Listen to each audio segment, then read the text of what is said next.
Yeah.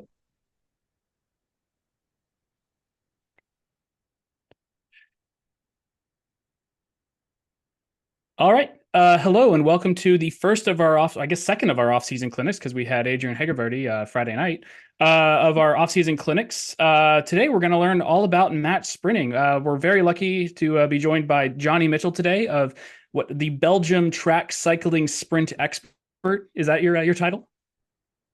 You can call me whatever you want to call me, but yeah, that's something Yeah. along those lines. Yeah, and if you're not used to getting coaching from him from Belgium, you probably know him from his Peace Take podcast, which I know is pretty popular around our track circle. So he's been kind enough to join us today to talk a little bit about match sprinting. So take it away, Jonny.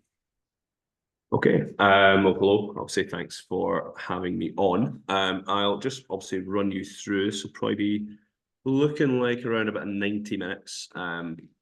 Around maybe up to 2 hours as we go. I'll run you through. Obviously, tonight we are looking at the fundamentals of sprinting. And I thought I would break it down firstly, just to really go into the match sprint. Particularly more of a focus on the tactics of it.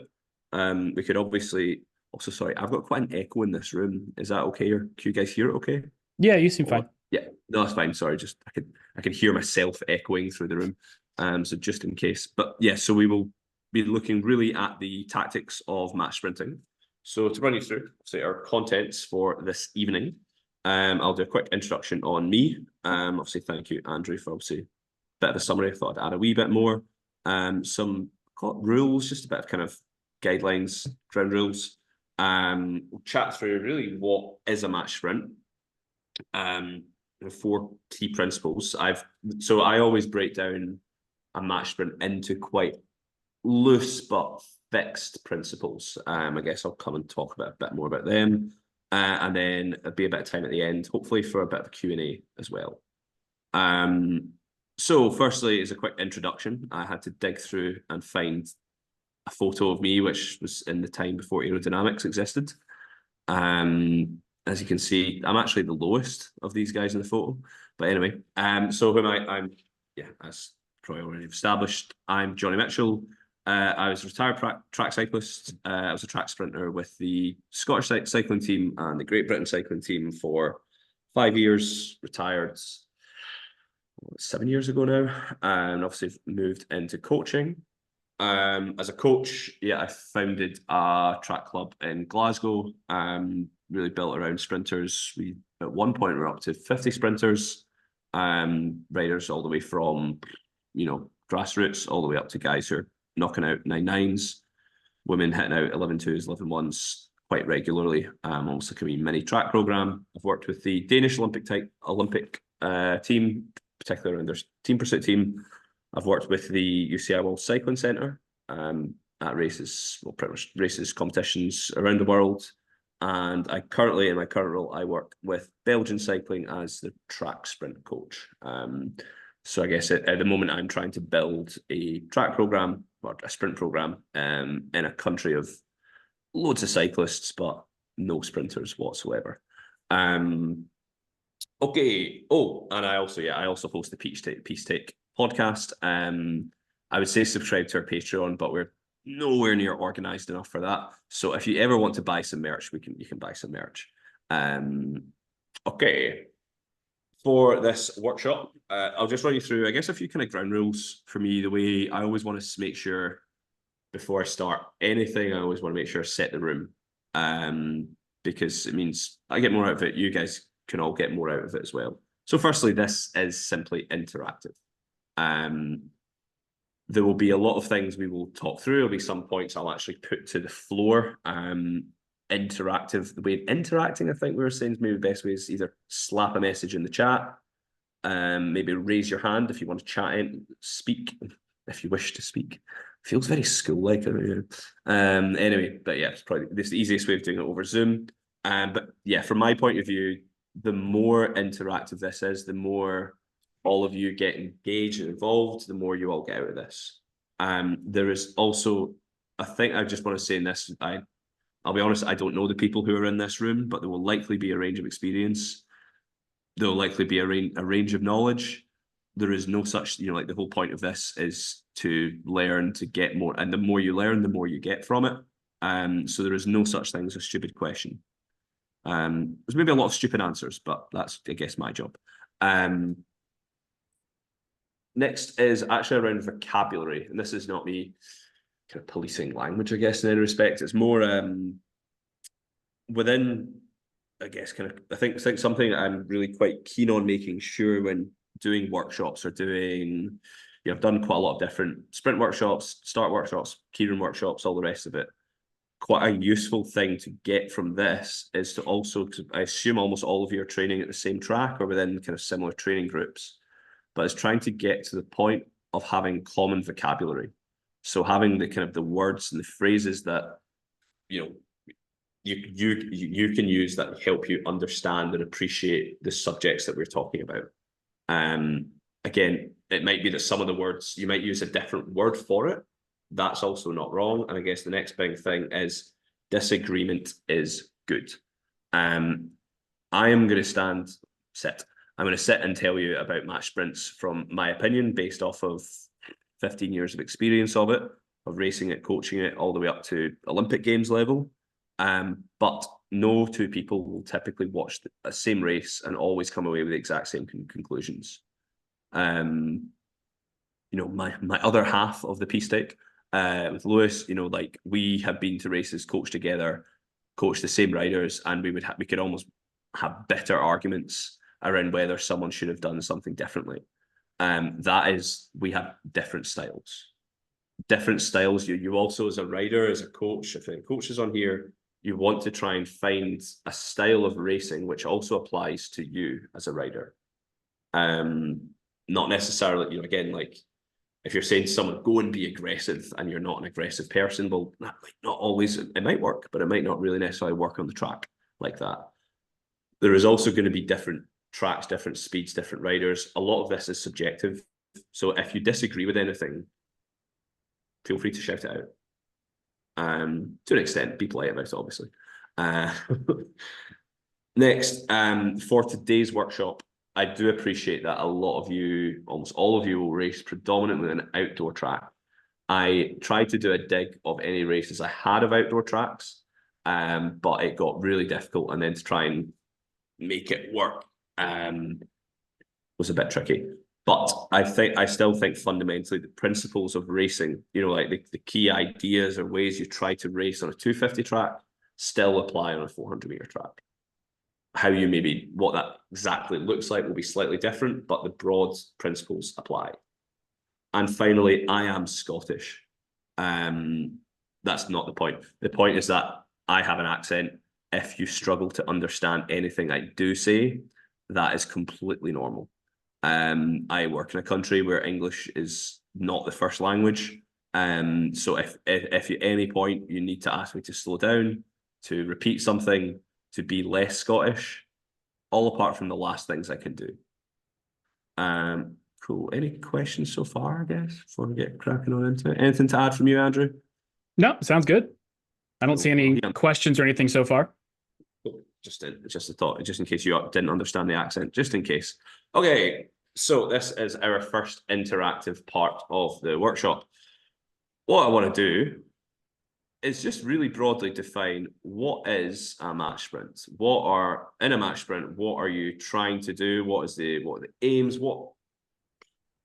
Simply, what is a match sprint?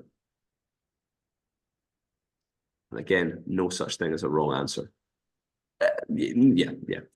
So feel free, either slap it in the chat, raise a hand. Cross the line first comes from Sam. Oh, yeah. Cross the line first. Yeah, okay. Anything else?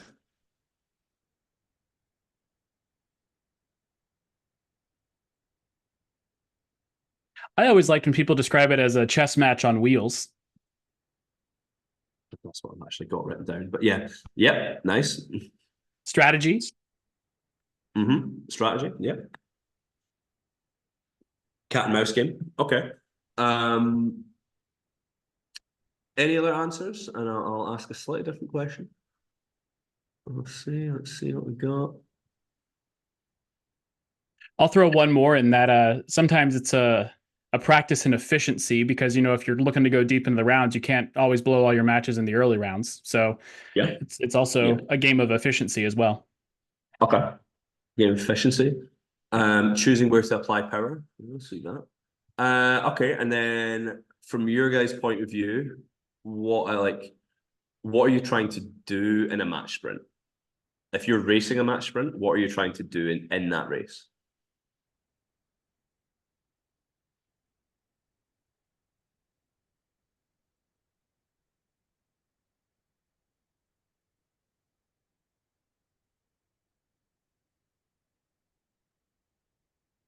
I guess win is the easy one.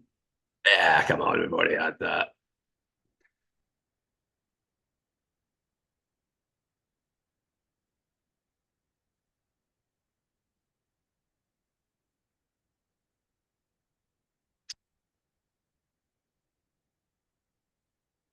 Right, yeah, trying to get across the line the most efficient way possible. Put yourself in a position to be able to execute. Okay, like that. Again, and also like I think the more wacky, the more like this is a kind of exercise in just throwing shit at a wall, I guess. Making the I like that as well. Making the race difficult for the opponent. Okay, I'll take two more and then I'll get cracking. Just sat here all night doing this. 4 hours later, you didn't give me the answer I wanted. No, okay. Right. Well, so what I've done, in this slide, I actually am going to steal a few of these ones. Basically, whenever I do these sort of workshops, I actually do note down what people say. Not to like shame you later, or just for my own records. So I basically put together, yeah, like what is a match sprint? What's a 3-lap race? It's a slow start, fast finish. Sometimes people say using the slipstream to rush the gap. Maybe it's a very British thing that actually you often see win, cross the line first. Winding up the race and gaining height to swoop down and overtake my rival. What else have I got? Trying to force my opponent into P1 was always one of fun. Was another one. Chess. So I did have chess on wheels. So I don't know if that's bonus points. Something like that. Trying to intimidate your opponent into making a mistake or finding a gap. I think the thing I say is pretty much all of these are also right. All of these can be what a match sprint is in the same way, as we've said, as you said, Andrew, obviously trying to win a race as efficiently as possible, choosing where to apply power, I making the race difficult for your opponent and trying to get across the line first. I'll put yourself in a position to be able to execute. That's the one I do quite like. So I was a bit boring and I just summarized it as a 3-lap race whereby 2 riders are trying to maximize their own strengths and exploit their opponent's weaknesses while minimizing the opponent doing the same to them. And these strengths/weaknesses can include physical, technical, tactical, and psychological traits. Obviously, no real prizes for telling you what a match sprint is. That is why they don't pay me the big bucks. I somehow have admit privileges, but I feel I'll leave that to you, Andrew, because I feel like you're a lot more trustworthy. I've got instinct to let anyone in. But yeah, so in summary, like that almost, and I guess why I'm kind of looking at this is just to already get you kind of thinking, well, what is a match sprint? What is the aim of a match sprint? What are you trying to do within a match sprint?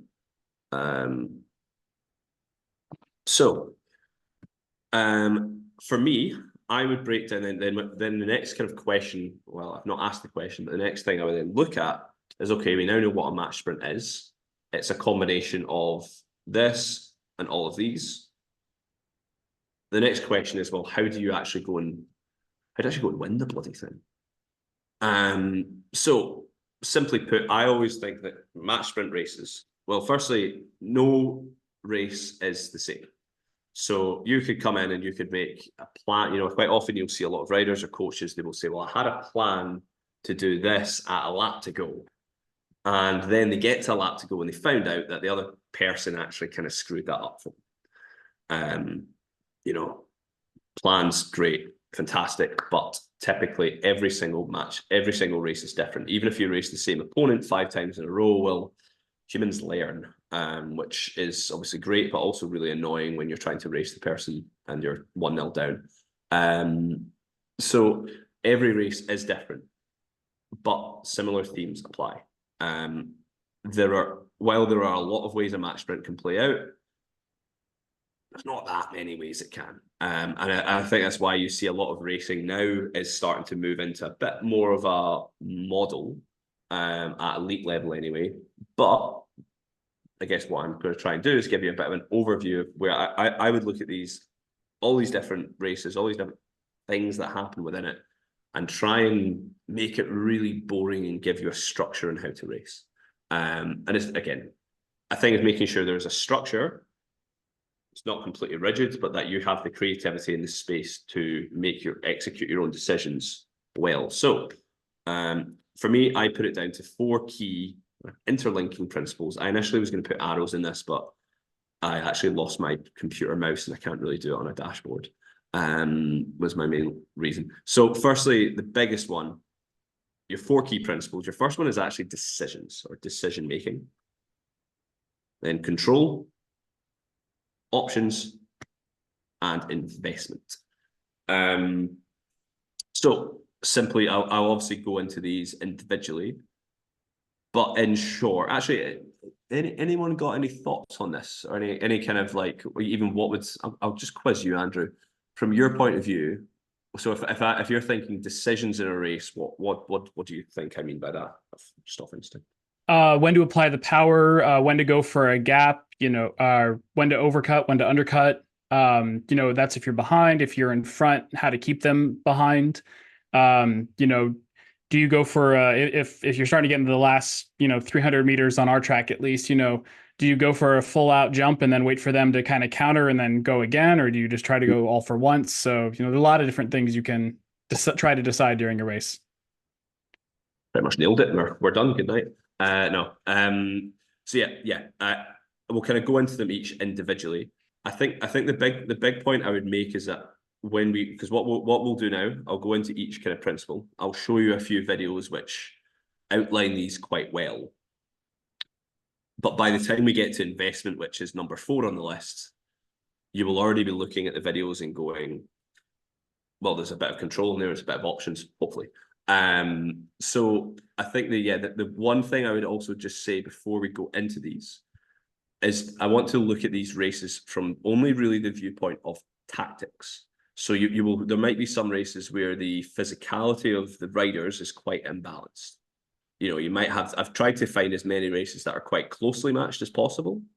But sometimes it might be the last half lap, the rider who's stronger just wins. That doesn't necessarily mean that rider has raced well.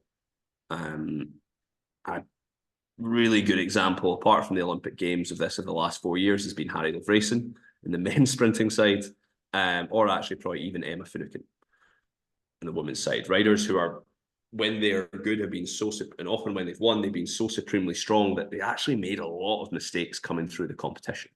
That is the physical side of training. I guess what we really are looking at tonight is the tactical side. So it's just more looking around the process of the race than the outcomes. Cool. We'll go into, I'll just get cracking. So first on the list, number 1 is decision making. So I'm going to put out a few little statements within all of these, but simply, I think the way I would view a match sprint is that typically, and I should also say this is all physicality being equal, but even often if it's not, the rider who makes the most amount of decisions is the rider who is most likely to win. And what I mean by that is, in essence, this is all about doing something. I think often as racers, particularly as track sprinters, it's very easy to get caught into the thing of trying to make, and this is, I guess, where I would pull it away from the idea of a plan or almost a fully pre-agreed strategy, is that, if you don't mind the language, shit can hit the fan. And it's actually looking at it more from the perspective of doing something than not. for most or all of you who have done match sprints in the past, you will probably have done a race and you'll have came off the track and you went, I didn't actually do anything there.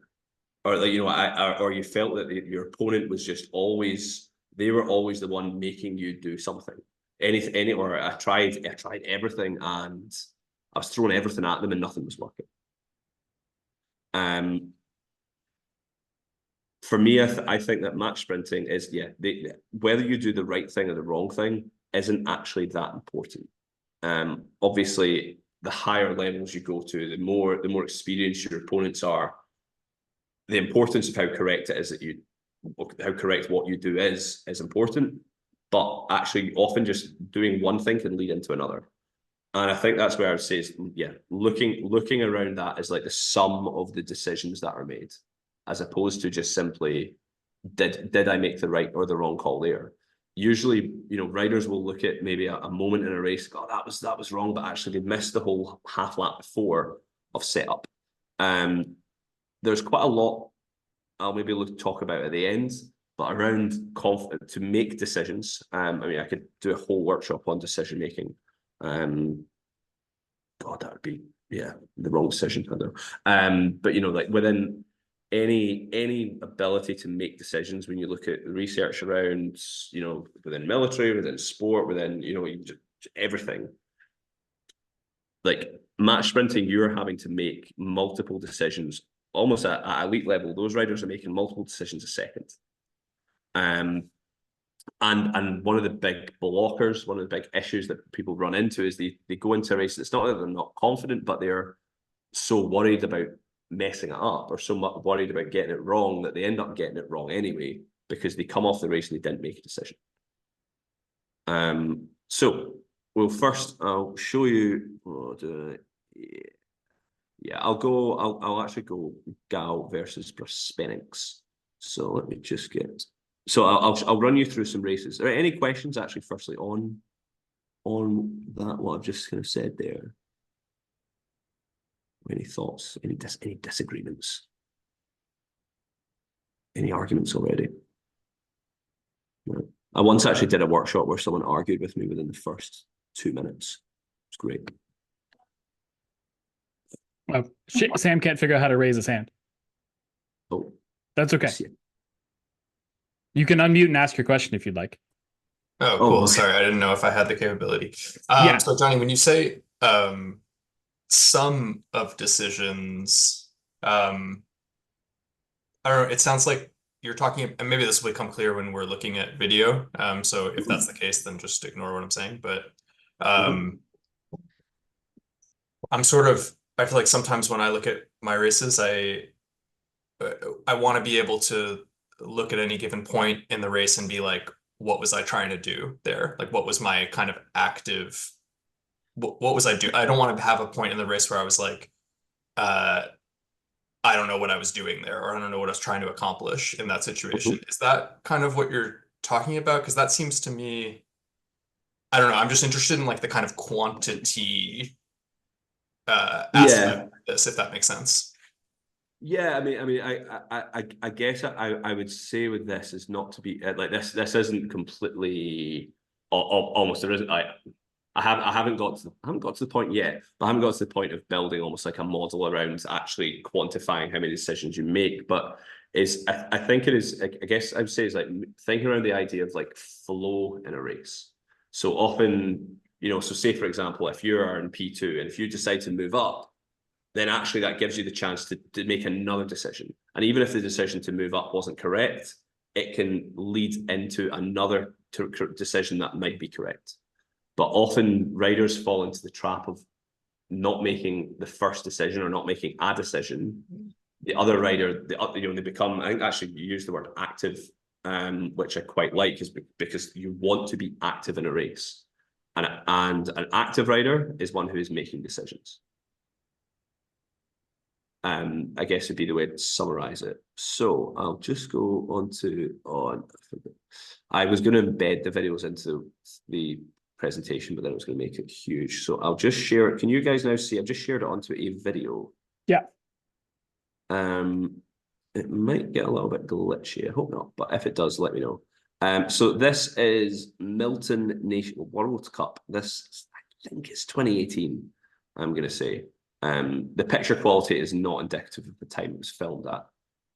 This is Gao Shuang of China versus Shanna Bruspenix. Can you all see that? Yeah. It's a little choppy, but it's going. Like pixelated or choppy? Choppy. Okay, that might be. I think on Zoom you normally have to go. What is it? Advanced shape options.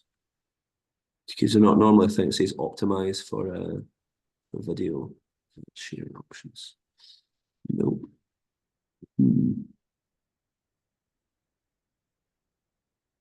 Video. Okay. Let's see what comes up. Let's say share. Oh, okay. Sorry. I should have really checked this technology before I'd done it desktop. I think I've got it. Coaching videos.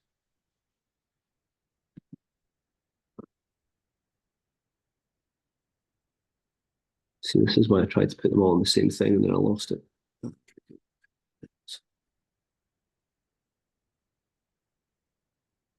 Okay. If I share this, can you all see it? So far, so good. Okay, I'll turn the volume off as well so it's not going crazy.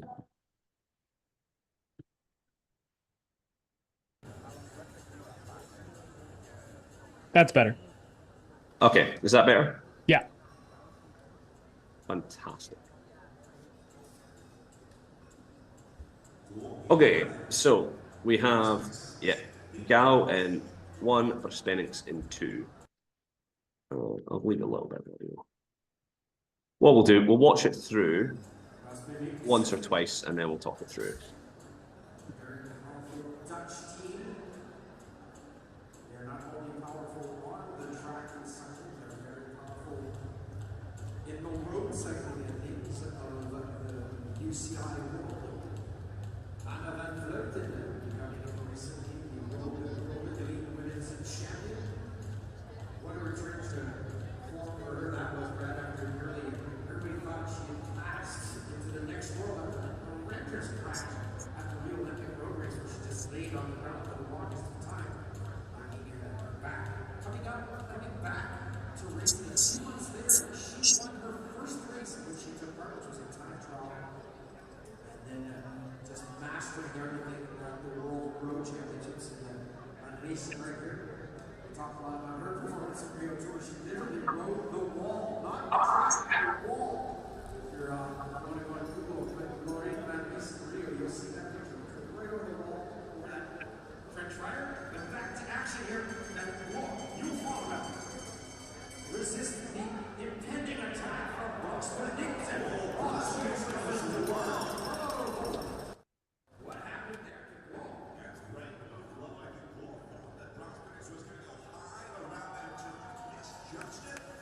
Okay. Different era now that I think that would have been the slowest race at the Olympics this summer. Wow. Okay, we'll watch it once more through, and I'm gonna ask the questions at the end. On I lost my questions. I had some great questions lined up. We'll watch it through, and I'll remember my questions as we watch it.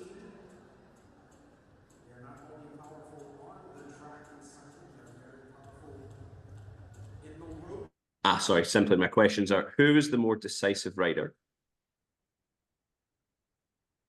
And yeah, I'll just go with that for now, and then we'll let the conversation flow a bit more because I had them and I forgot them.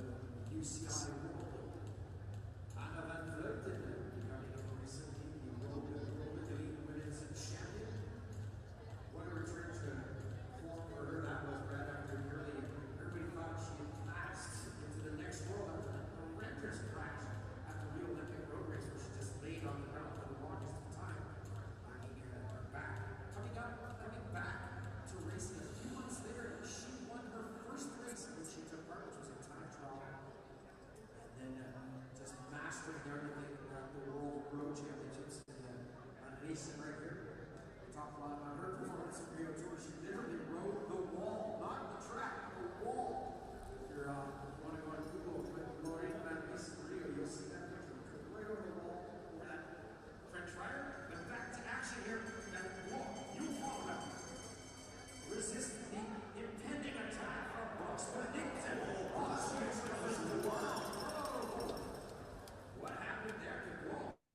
I'll just end it there. So I guess firstly, any kind of thoughts on that race? Who would we say was a more decisive racer? My thought would be the Dutch rider. Mm-hmm. My next question is, well, guess would everyone agree? Firstly, Yeah. Christine says forcing the hand the entire race. Yeah. Dutch, yeah, Dutch. Okay. Yeah, lead drivers seem pretty reactive. Yeah, okay. And obviously, I guess, yeah, actually, this isn't one that needs a huge amount of kind of back and forth. I think what I'll just kind of show you through, from my perspective, yeah, like Shan races it pretty well. She obviously, I won't go into the exact breakdown of it yet, but I think there's two key decisions. There's the most obvious one, which is a lap later than this shot, where she obviously dives under. That is the decision which wins her the race, and she makes that quite quickly. But I think I would say what you see is there is like a decision which happens over here, which sets the tone for the race. So you see, she comes up, makes the decision to come up the track. Again, that could be that the gap goes down. And then she just completely swings right down the track. She doesn't really even add much speed to it. She doesn't add much power to the move. She just does something. And that steering down the track, as an effect of that, as a reaction to that, the Chinese rider Gu just goes down also. And it's nothing magic. It's not, she's hardly reinvented the wheel by now, but so from this point on, she is the rider who is making the decisions. And you see that as she comes back up, she gets out the saddle, again, forcing Gao to, if you look back and you see someone behind you's out the saddle, you are going to think, oh crap, here comes, something's coming. Something's about to happen. So Gu then just, again, has to put some speed into the race. Respects, she's not even really going full gas here. She's just marking. And from here, she's got herself a bit of space established where she could potentially take a run. But instead, Gu comes up, she goes, thank you, all my Christmases have came at once. Good night, Vienna, really. And it's game over, pure and simple. But I think this is something where, say, often people will look at this sort of move and they will see it as a lucky move. And yeah, like, she does get lucky. The other opponent makes a big mistake, but she had to firstly take that decision. She had to take a route, and it was quite, you see it, she sees it, and then goes, okay, I'm going for it. There's not really a hesitation. Again, pretty much all of you will probably have been or will be in a scenario where you will kick yourself because you'll have seen an insight or you'll have seen a moment to react, to go for something, and you won't have taken it. That doesn't really make you a bad human. It's just something which, yeah, that is just something where, like, you see decision making is important. But I think actually the more key aspect I would take from this race is this decision making here, because it could be that Gao doesn't react. Brispenix is then kind of stuck quite close to her opponent, and then is maybe a bit caught. But you see, it's the speed of her decision. It's that when she decides to move down, again, she isn't even going from that high. She doesn't have a huge advantage. She doesn't really have the opportunity to maybe jump over. But she just makes a decision to do it, commits hard to it, and then comes back up. And that decision that then gives her other opportunities to make decisions. I think if we then watch this from the perspective of the Chinese rider,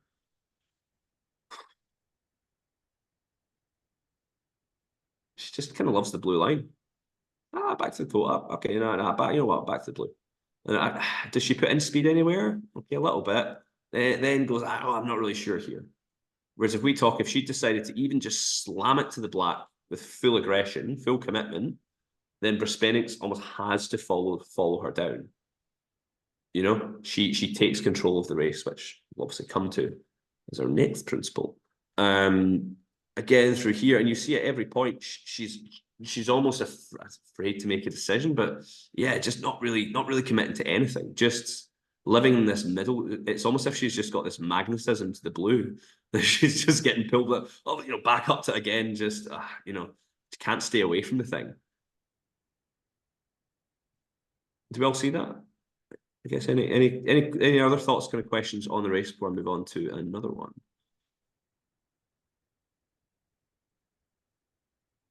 Lovely. Go on to our next race. Okay. So we'll next move on to a race. This is from the British Championships in 2019. I thought I'd opt for a few. Oh, there's me actually. Look at that skinny young boy. So it's actually both riders are people I coach. So I will skip the first half lap because nothing really happens. So in 1 we have a guy Jeremy Franks, and in 2 we have a guy Callum Stewart. Can we all see this, by the way? Yeah, easy. Okay. So looking at this race, we are just looking again at decisions. So it's a fly in here. So we're looking at decisions. Who makes decisions? Who makes good ones? Who doesn't make any, or who doesn't make good decisions?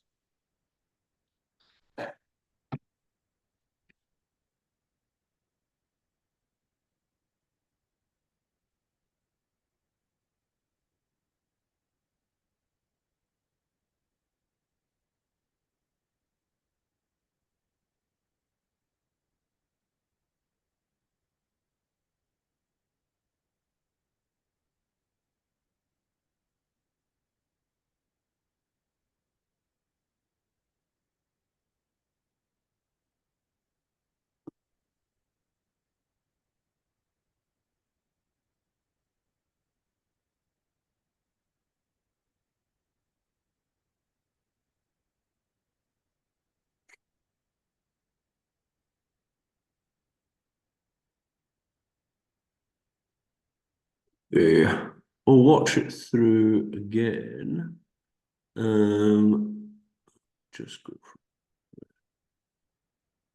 Just go from here. I'll just watch it again.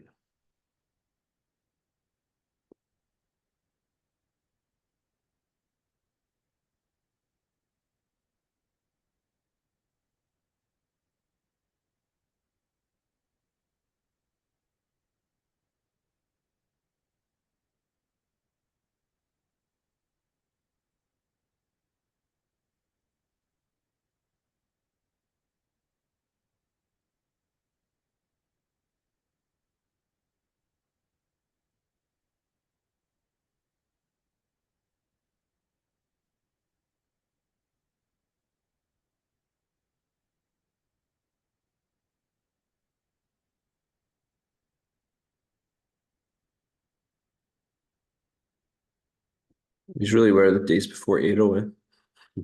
It wasn't even that long ago. No. Different sport. The game's gone. Okay. A bit of a different race, actually, this one. What do we, I guess, anyone got any thoughts, any comments? Feel free, ping them in the chat, shout them out. If anyone's feeling brave. I guess what did we think? So the front rider is Franks, back rider is Stewart. I guess who do we thought rode a more decisive race?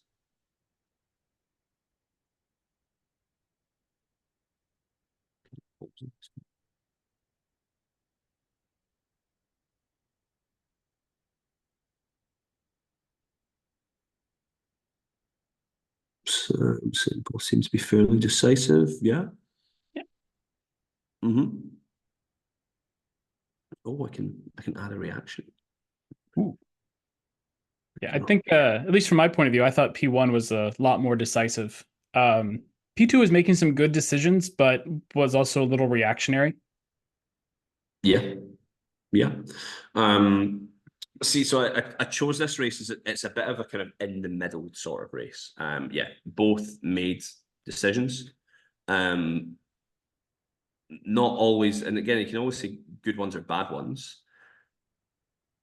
Simply put, I think the key moments in the race, you could see obviously you got P1, P2's got quite a large gap. P1 actually decides to maybe try and keep it. Sorry, you can see Jeremy in the front decides to try and close it a little bit by maybe coming up. And then you see just makes, and again, and it's not even that it has to be the right or the wrong. In fact, he just makes he commits to the decision to really just go straight down to the black with a little bit of speed. And you see that gap really just opens up. For reference, the rider behind rode 10.3, the rider in front rode 10.40. Yeah, he was 10.33, he was 10.48 in 200s wise. So there was actually almost not quite significant, but enough of a speed difference that P2 you would say is a faster rider. And you could see that P1 decided, okay, I'm just going to put some speed into this race. Again, you could actually say the amount of investment he's putting in a lap and a half out is quite a lot, but P2 isn't making any advantage from the slipstream. He's not got really any height advantage, and he doesn't really capitalize on that. Again, stalls a little bit longer, and then P1 just at every point is quite decisive in his racing. At this point, he's not even really looking back. He's not head down. He's not really in the black either. But again, yeah, you see that just at all the kind of key moments of the race, he is the one driving the decisions. Whereas P2, again, like he maybe makes decisions, but he's almost none of the decision. I think I'd also actually say one other aspect I'd add with decision making is the decisions he makes doesn't make any impact on his opponent. Do you see that? So he, I think as you said, Andrew, like he makes some decisions kind of come down, maybe makes some decisions to move around, but simply put, he's not close enough to his opponent for it to actually affect him. Yeah, the big one for me, I think, was like a lap to go where he's winding up at the rail and his opponent is like already in the black going faster. Yeah. Again, you can see like he makes quite a nice decision to move up, but doesn't put enough speed into it to keep his opponent close enough, and then also doesn't decide to follow him down. Just goes, you know what, I've got my line. Almost rides his own race in a two-person race. Again, yeah, like you say here, like he obviously is carrying some speed, and you can see the fact that he almost rider 2 rides the sort of 200 line through here. So through here, he just decides, I'm just going to go up to the fence. And you see that actually he does then close down. He comes right, he gets all that whip of that speed, comes right onto the back wheel, but then just runs out of legs, runs out of space.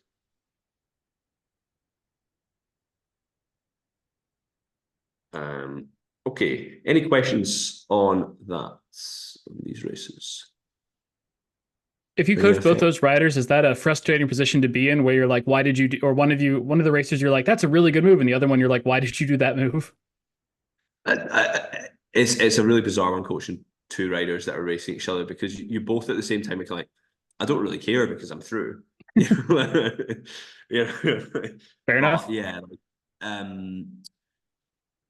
Well, that was actually an interesting one because the rider in 2 actually went off to the commissaires about him coming out in the red. And I was kind of in this awkward position because you're like, I don't think it made an impact, but I also know that if it was just if I was just coaching this rider, I'd be straight over at the commissaires, be like biting their ears off. So that was an interesting one of this race. Yeah, sorry. Any questions or any questions? Any thoughts, Tom?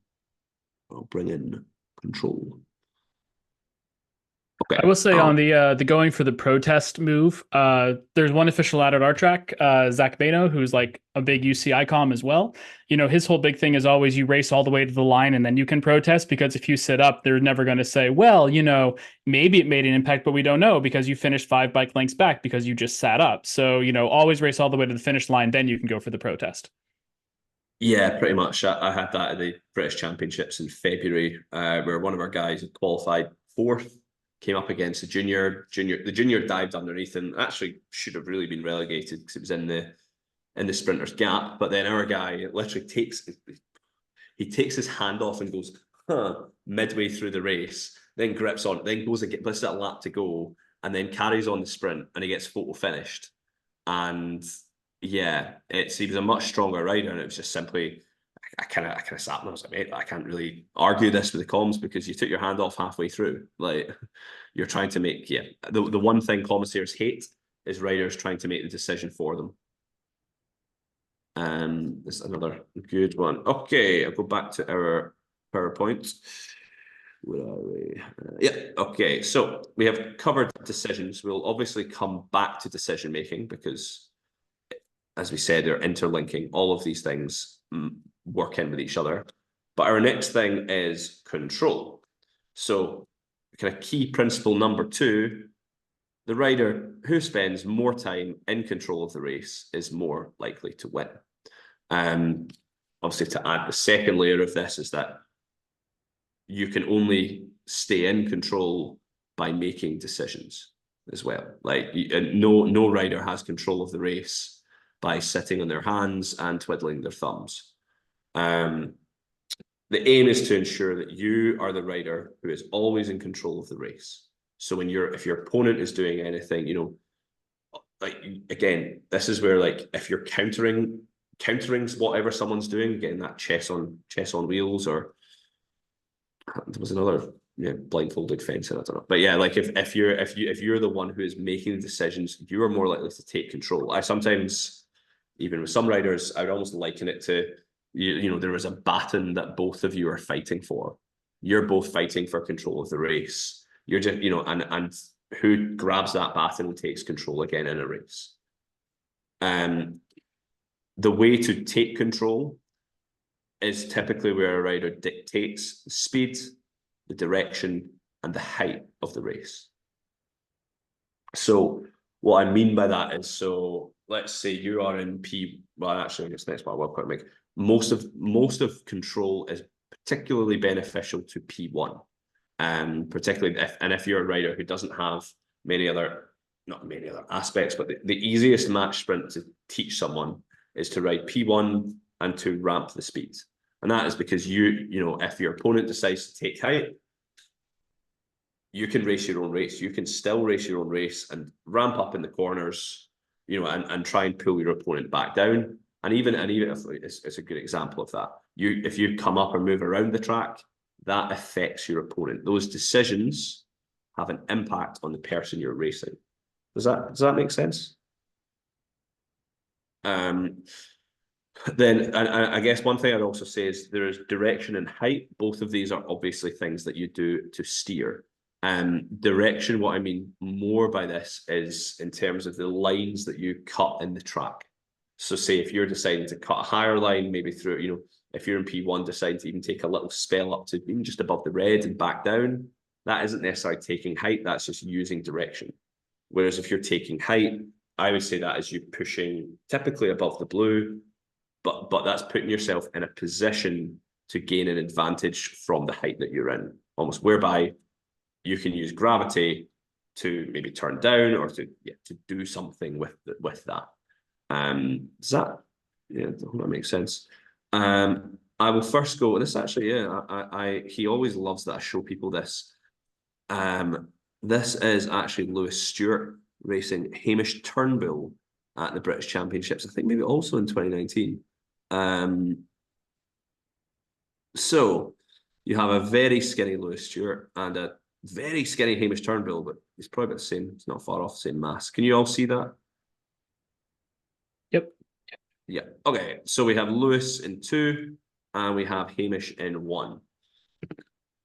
So with this race, what we're just kind of looking for is who is the rider who takes control, who is the rider who takes initiative in the race and dictates the race through the speed, the direction, and the height. Okay.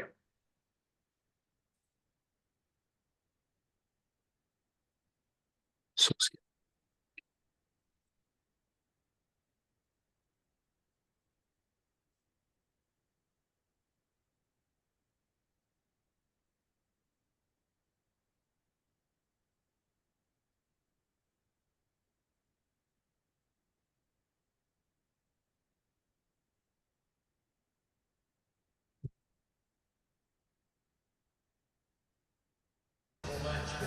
these two riders.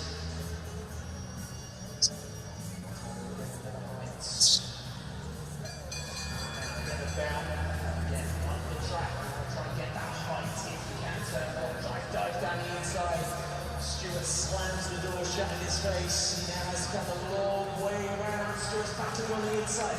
Can Turnbull come back to him? A great tactical right there. Yeah. So for reference, for reference in this race as well, Turnbull qualified with a 10.3. Stewart qualified with a 10.5. Okay, so firstly, so we've got Lewis Stewart, Hamish Turnbull. Who was the more decisive racer in that race? Feel free to fire your messages in the chat. And well, sorry, who was the rider? Sorry, not decisive. Who was the rider who took control and also was more decisive, I guess?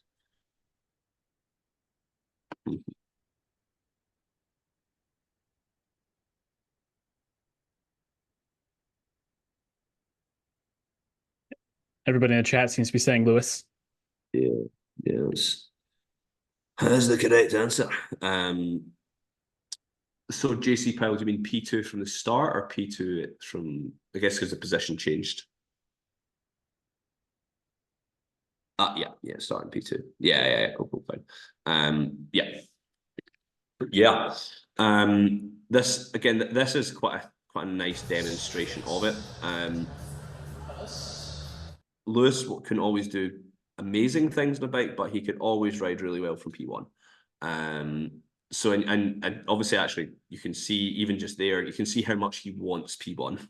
Even from the start, he tries to. I'll just quickly go back to the start. You can see even right from the start, he tries to take it, and Hamish clocks it straight away. But again, he doesn't give up with it. He goes, okay, I'm going to take some height, I'm going to give myself some space. Decide, makes a big decision, commits to it, takes the front. And the one thing I'd also say is you see that even in that decision, often riders get clouded by, again, that fear of failure or maybe the consequence of a decision. A lot of riders would maybe look at this sort of move here and say, I am 2 3/4 laps out from the finish. Surely that's too much energy to be using to go 100% commitment for there. But you see that actually, he then doesn't need to inject much more speed into it. He doesn't need to keep the race going. He just, again, can control the race and manage the speed. And yeah, you see at every point, he keeps Hamish close to him. Again, as Hamish comes to get height, he pulls him down the track. And he is just gently ramping the speed up. When Hamish starts to push on, out saddle, controls it. Again, you can also see Hamish has been so lazy trying to find an inside. And then it comes a lap to go.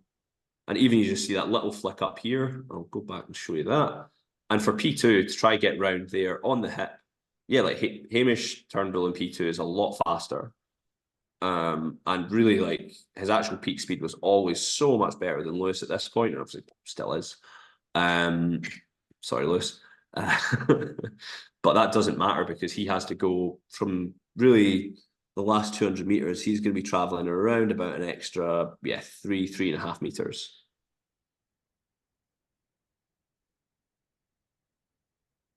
I like that on the move Lewis made to get around, he was like committed to the black line, but then as soon as Hamish came down, he said, okay, fine, I'll just go around the top. He was fully committed to going around, and he was going to try the inside, and if the inside didn't work, he was going to go over the top.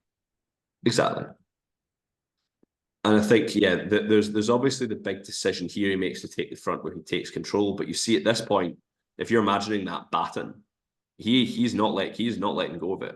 Again, Hamish makes a decision to kind of come up and do something with it, but then doesn't follow it through with anything.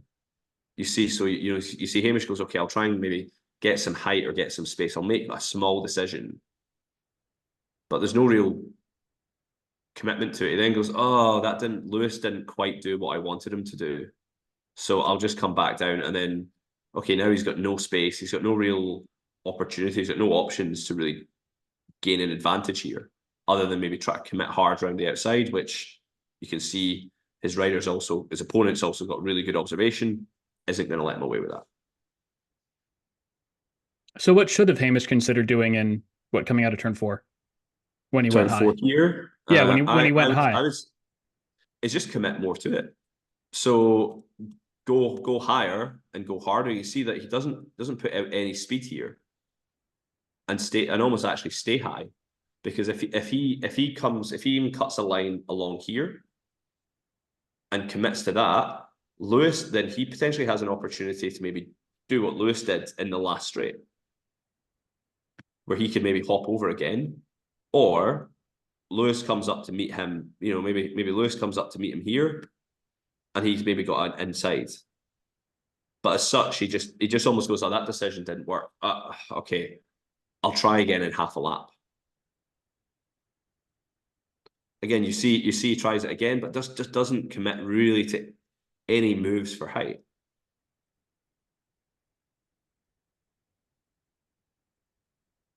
Again, you see, and I almost will I will come back to this a lot with a lot of riders. This like magnetism to the blue line. You see throughout the race, he almost barely deviates from the blue to gain any real advantage, or to almost open him up. And again, you see Lewis does a really nice move in here, comes up just to maybe tease him up to the inside, and then closes the door. And from this point on, the only way you're winning this, if you're in Hamish's position, is if you're a lot stronger, which in 2/10 isn't enough. Does that make sense? Any other thoughts on this race? Any other even any observations that you guys have made? Anything that stuck out to you, or any questions you have around the race? And feel free to come on mute if you don't want to type it out. Yeah.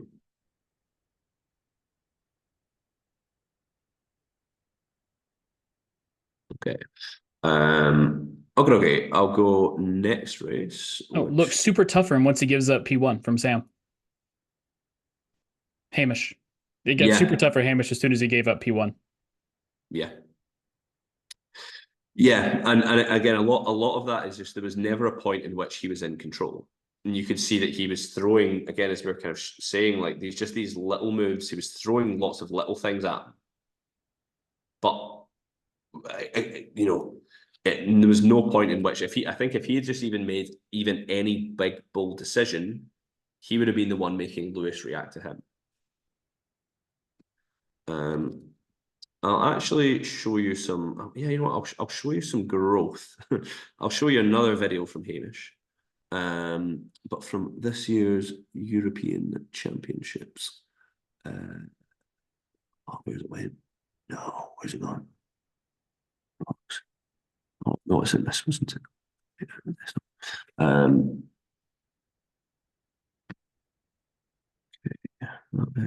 it's coaching videos. Okay, so this is Hamish. Oh, where is it? Sorry, I don't know where this video's gone. I will get it on Dropbox, because I've got it right here. 2 seconds. So I've got a race. This is Hamish Turnbull at the European Champs in Apeldoorn of this year, racing against it's actually one of my Belgian riders. Gave him a bit of a kicking. So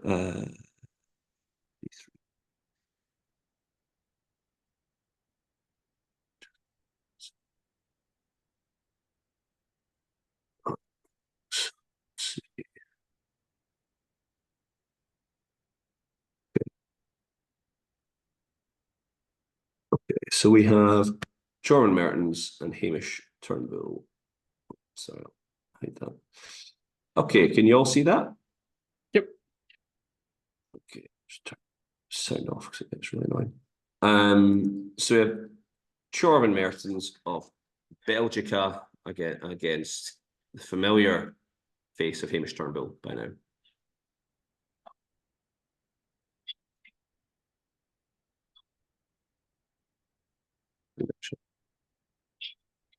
Oh, no, my internet's not great. Okay. So again, looking at this race from the perspective of who is in control of the race. This one's also a little choppy for us right now. Oh, is it? Yeah. Probably too much streaming. Yeah, okay. Let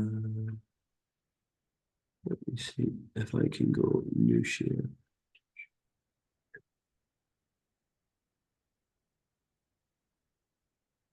Don't know where the sounds comes from, unless it's something else.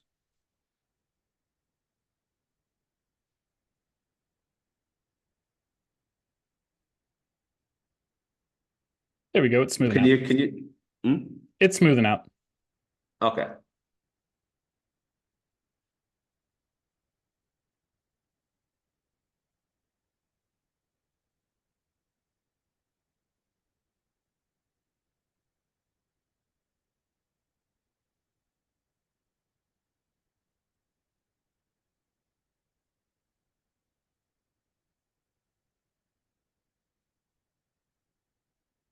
Okay.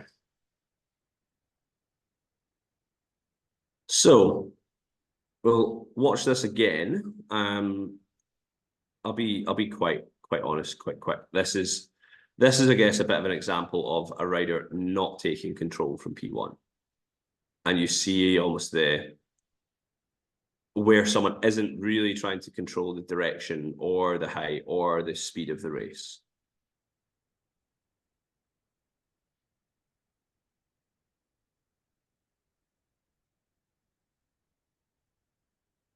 And you see then when that doesn't happen, how much you can get exposed.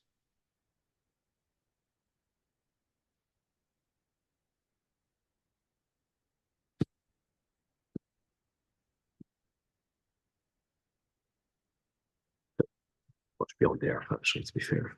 Quite a simple race. Any thoughts on this race from anyone? Yeah, it's from Sam. Yeah, just lets him have exactly the line the run he wants. Yeah, 100%. This is quite a simple race. And again, like, while the race in many regards, you would say is won over here, well, over here when Hamish. Oh, sorry, someone thought. You're good. No? Oh, okay. Oh no, I think my Zoom is somehow playing the sound of the music of the video, even though I've muted it. Anyway, so while the race is won here, the race is won by Hamish making the decision to go full gas. He goes full gas, he takes the front, and you see, if I'm honest, you see how easy it is. Yes, Hamish is at this point about half a second in the 200 faster than his opponent. But he just does what? 1, 2, 3, 4, 5, 6. 6 hard pedal strokes. And he's already not just came from behind, but he's already 5 meters ahead.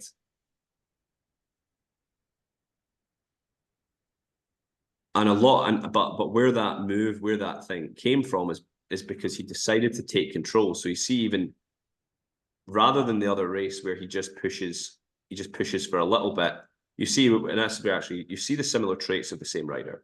You see him decide to push up the track, and then he flattens it out a little bit, but then actually goes, no, wait.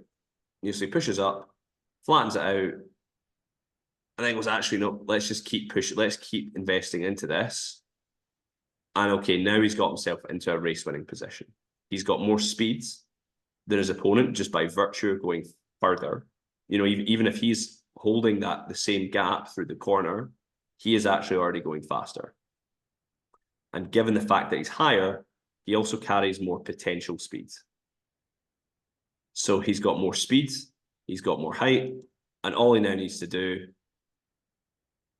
is change his direction and put a little bit of speed into it, and it's already game over. From a perspective of P1, you see at no point in the race is he dictating anything. You can see just how reactive he is, even you can see just how often he's just looking. It's a kind of check. He's not looking at Hamish, he's checking what Hamish is doing. Just to get himself a bit closer to the butchers. I don't know, to put him out of his misery.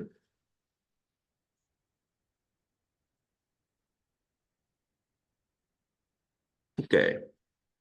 Oh, I guess, any thoughts on that race from your point of view, Andrew? Or anyone, really?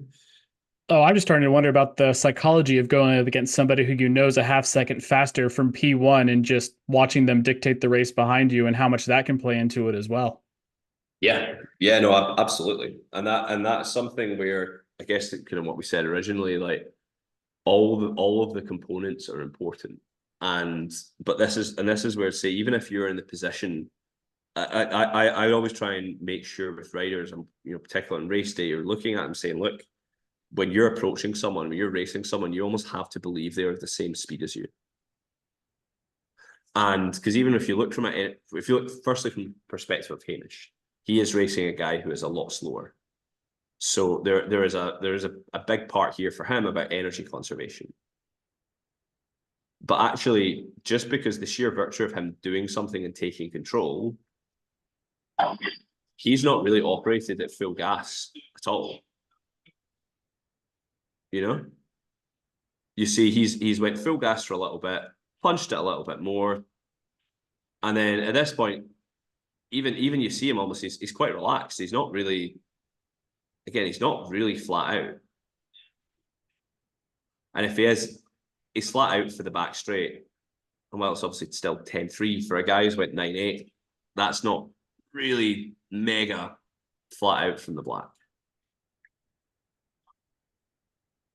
So from an energy conservation point of view, even as we kind of spoke about earlier, for him to get through the rounds, if he had waited and waited and waited and let the race play out, then he would have to battle rounds and make it harder for himself.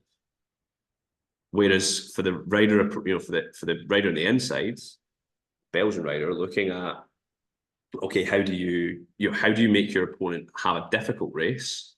Well, actually, he's not given him one because he's not made any decisions. He's not at any real point taking control. So the psychology of that is almost believe that it's someone as quick as you, and go into it with the mindset of, okay, well, I still need to take control. And if I take control, then I at least put myself in the best position to win. Okay. Any other questions, thoughts on that? You look like you're deep in thought, Andrew. Oh, no, I'm fine. Okay. So that covers control. We then move on to our third point, which is options. So the third principle is the rider who creates multiple race winning options, is more likely to win. So the aim is to ensure that at any point you have a range of options at key moments in the race. And if obviously the big point that we've already made from decision making is that you also have to actually take them. I'd sometimes break down a race into almost two parts. There's the particularly if you're looking at this sort of strategy, an option-based approach, there's the construction of the race and there's the execution of the race. Options don't just happen by accident. They happen from you creating them. They happen from you, and putting yourself in a position to make them happen. And to do that, again, is utilizing the speed, direction, and height to get a race-winning position. This, obviously, while control was more of an aspect for P1, we saw a good example of that with Lewis Stewart. We saw a bad example of that with Chorban. This is that the principle around options is particularly designed at P2. So at first we'll actually, I'm really rolling out a lot of the old classics here. We will have a little look at, this is Lewis Oliva and Matt Velodrome. This is a bit of a blast in the past. This is 2015. Well, we haven't gone all the way back to Pendleton and Mears yet. Yeah, that's I was tempted, but it's a bit too far back. So this race is actually quite a simple one. Have we lost someone? We're down to 11. 10, sorry. Sean Power. Not enough for him. Okay.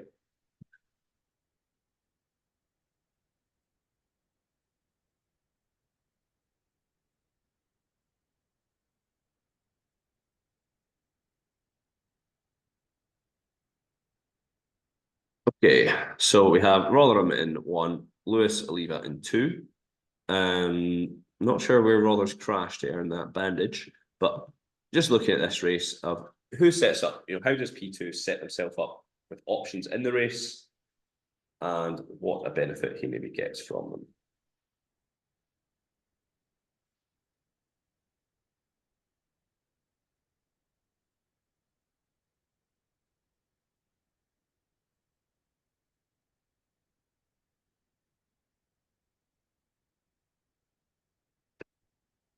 Again, this is a little bit of a simplified one, as I'm sure you can tell what the outcome is already.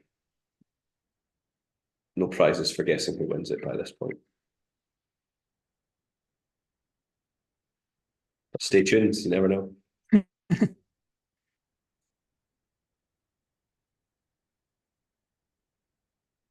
Clearly came out of the lane. Yeah. I mean, there are some who probably would relegate that. Yeah. Yeah. So, okay. This is again quite a simple race. I don't actually really need to go into asking how did he set himself up with options, but there is a decision-making aspect in here. For P1, there is a control aspect. Again, similar if we think of what we saw that race with Turnbull and Stewart. But really for Oliva, you see he has got himself so many options. He could take the front and just gently roll into it and then race from 1. And he's got control, but actually he's got so much speed. All he really needs to do, and again, this is a first round, is go hard for, he's went hard for half a lap, and he's still looking around, he's still checking. He's not even fully committed, and yeah, it's already game over. And all of that really comes from, just comes from the fact that he is, I guess back to that idea, he's constructed his race. He probably, and again, he wouldn't have went in with a fixed plan of I'm going to go long, because he was in this case a faster rider. He just simply was going, well, I'm going to set, and this is quite a nice move, I think, to do, especially 250s. But particularly earlier in the race, if you're P2, to not be afraid to get some height and actually a little bit of speed. You see the gap does go out, but bang, good night. Like Rotherham comes up, she cuts up way too sharply, I guess misjudges the speed. Because even you see that like Rotherham does start to push on, mainly to get himself to be able to push up the track. But you see, as soon as he starts pushing on, Oliva comes back down a little bit, and then it goes, oh, okay, he's coming up. Nah, I'll just go for it.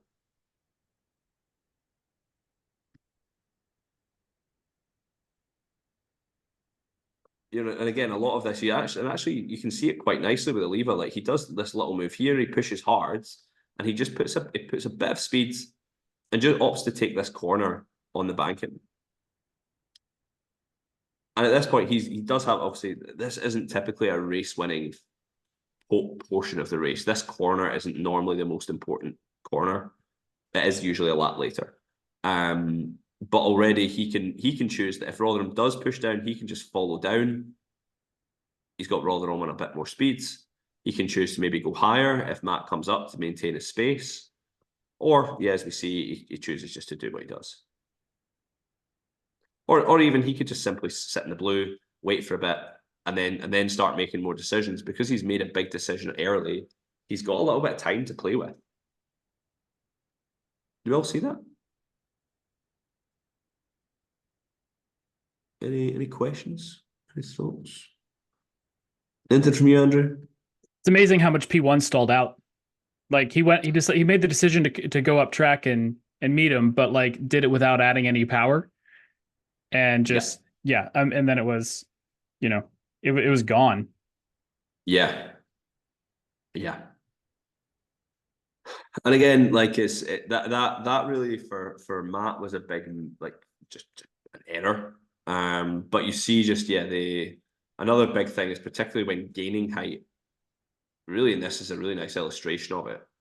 How much speed, and they say like actually, if you look at the power going through the pedals from each of them, Lewis isn't really putting much in, but just because he's invested earlier and because he already has height, he's already gained 12, 15 meters in, what's that been, 30 meters? And it's just because of how much taking height can kill your speeds and how much height can give you speeds.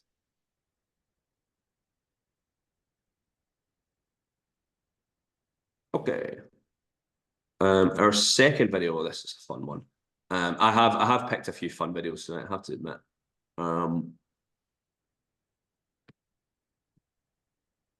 Well, it's my type of fun, so probably not that fun. There is a quick question from Sam on, I think, this race before we move on. Oh, sorry. Does P1 have to follow him up the track coming into turn 1 to defend here? Is he already lost who's in the coat that turn? No, I'll actually go. Can you still see the video? Yeah, still put up. Yeah. Okay, so simply what I'd say the answer is, if you're in P1 and you see this happening, whether it's up the track, whether it's, we can't really go down the track, or whether it's straight on, at any, and really at this point, but really any point, if you are not on the track, if you're taking the corner on the coat and you see your opponent on the blue, you just need to go hard. And it's not full gas, it's maybe full gas for a rev or two. You just need to go hard for 2 or 3 pedal strokes. Typically, I would say the best answer is to go hard on the black, because what happens, and what you kind of see is he does that, and the gap goes out, and already a lever's starting to come down and pull his opponent down. You know, that already that move, if he'd actually just kept that investment on the black, then all of a sudden he's maybe got an opportunity to go long as well, because that gap really can really open out. But instead he decides to kill all of his speed and kill his race chances. But yeah, in that sort of situation, it's something to be wary of if an opponent does. And again, this is something that you can do on any track. If your opponent is taking height, obviously, again, on the track that you guys are in Seattle, Washington. Yeah, no, it's Washington. Is it Seattle? It's technically in Redmond. Okay, in Redmond, yeah, that's the one. In Redmond, Seattle, Washington, USA. You know, on that track, you obviously, the banking advantage is not as much, but it still can infer an advantage. So if you can push yourself onto the black, if you can push hard in the corner when your opponent's turning up, that maybe does give you an opportunity. And again, it's not necessarily that you have to go long, but it just means that you're the one taking control. You're minimizing the options that they have available, and you're bringing the control back into the race. Yeah, the one thing about our track is we have very severe transitions kind of going in and out of the corners. So like if somebody's very high on the track and you're about to go into 3 or into 1, if you're pushing hard on the black, they're going to have a lot harder time, because it's going to be a much drastic uphill, because it's not a very smooth flowing transition. But meanwhile, if you're high on the track and you're coming out of 2 or coming out of 4, you're going to have a much more greater speed run suddenly than the person in front. And you can start to use that to your advantage. Yeah, exactly. And I think one of the big things that people often get caught into in P1 is that they feel that they can't put, or they don't want to put speed into the race, because they almost, of course, your rider behind you will get a slipstream if they're on the wheel. But as we'll actually come to, putting speed into the race isn't always a bad thing. It's particularly in key moments, and as you say, like the entry and the exit of each corner is almost like often in any track that is typically a race defining portion of the track. So that as you say, that's where if you're in 1, especially the further into the race you get, if you're not working to defend that spot, then that is a big moment where you could lose it. Okay. Does that kind of answer your question there, Sam? Cool. Sweet. Okay, I'll just get the next release up. So I couldn't really do a workshop without including Jack Carlin deciding to smash into people, so it wouldn't really be fair on any of us. So I'll just get this one up. Oh no, where's it went? No. I had it in the palm of my hand. Oh. That's a whole different array of options when you're also opening yourself up to the commissaires. Yeah. Yeah, look at him. Look at the comments there. They're already eyeing him up, knowing that he's already going to do something stupid. Okay, so this is the World Champs final from 2018. This is Matty Glaetzer and Jack Carlin. So we're looking at this again, looking at options and where a rider has maybe a lot or not many options. You can see, and you maybe see where rider one. Sorry, it's a lot of holding. Rider one puts, like minimizes the options that rider two has, or how does rider two get out of it? God, I miss the Cervelos. I was going to say I missed the Aussies on the BTs. Yeah, true. Yeah. I mean, the BTs were actually good bikes and didn't break. The Cervelos just looked beautiful and snapped. Anyway, bye Cervelo kids. Oh, God, yeah. This is real track cycling.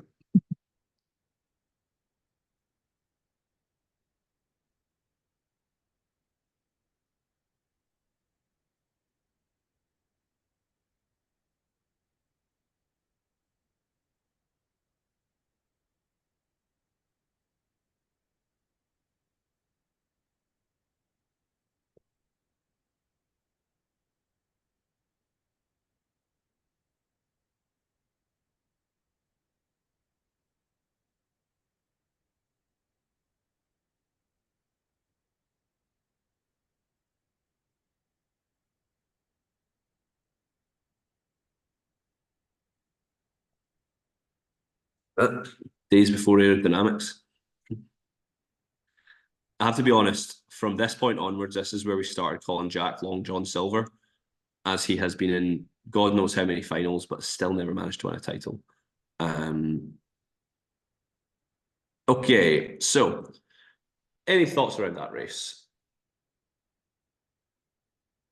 Interesting that Glaetzer goes into the box on that one and is kind of pinched up at the rail towards the back half of the ride. Yeah. There's not a lot of options from there. No. I mean, this is really just a race of showing how P1 can and does really well eliminate the options of P2. Matty G, you can see he wins this race purely really on legs. He quite thoroughly, I would say, outfoxed, but Jack was just punched down. Yeah. I think as you say, Sammy, yeah, Jack rides pretty much exactly the race he wants to, which doesn't have enough. Yeah, Jack's actually in a pretty good position throughout of, limiting the options of two, keeping his options open. Yeah. And I think you just see, as we say, kind of the key points in the race. You've got your entries and your exit returns. What choices does Glaetzer have here to get out of the pin or to simply win the race? He's nasty. Yeah, that is Jack. The funny thing is Jack's actually one of the least confrontational people you'll ever meet off the bike. He's just an absolute wee dick when he gets on one. Anyway, okay, so from here, yeah, I guess, let's see, you are in the position of Matthew Glaetzer. What do you do?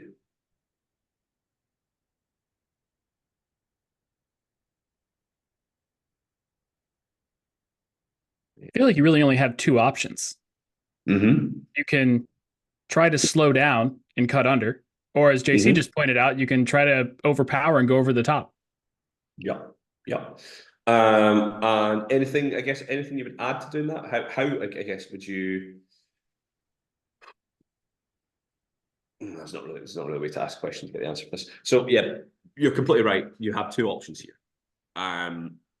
It is either but both options involve the same thing, and it's either going 100% backwards or 100% forwards. The big mistake people make when they get in these positions is they'll kind of go, just back. What I've actually got a really good race that we'll show you later of example of that. But is that as soon as you make your decision of I'm going to either go forward or back, you almost need to be like flipping skidding your back wheel, you're backpedaling so hard, or you need to almost be flipping yourself over the bars. Please not. But because you're pretty much doing a standing start. And I'll show you obviously that where Matt Ag does that pretty well, but you see here he kind of goes, okay, I'll try and build, push him down. Doesn't really work. He also knows that he still needs to get speed in the race. He floats a little bit, floats, bang, out the saddle.